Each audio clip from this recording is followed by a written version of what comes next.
Tea time TNPSC பொருத்தமான பொருளை தேர்வு செய்க. நெல்லிக்காய் மூட்டையை கொட்டினார் போல என்பதன் பொருத்தமான பொருள் ஒற்றுமையின்மை. விடைக்கேற்ற வினா அமைக்க. மீனாட்சி சுந்தரனார் தல புராணங்களை பாடுவதில் சிறந்தவர். விடை: தல புராணங்களை பாடுவதில் சிறந்தவர் யார்? செந்தமிழ் என்பதன் இலக்கண குறிப்பு தருக. பண்புத்தொகை செம்மை கூட்டல் தமிழ் மை விகுதி பெற்று வருவதால் பண்புத்தொகை என உருவாயிற்று. காவிய தரிசனம் எனும் வடமொழி நூலின் தமிழ் நூலாக அமைந்தது தண்டி அலங்காரம். சொற்களை ஒழுங்குபடுத்தி சொற்றொடராக்குதல். இகழ்வேந்தர் சேர்ந்து ஒழுகுவார்.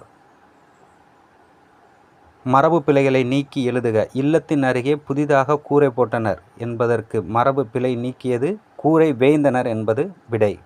பொருந்தாச் சொல்லை கண்டறிக.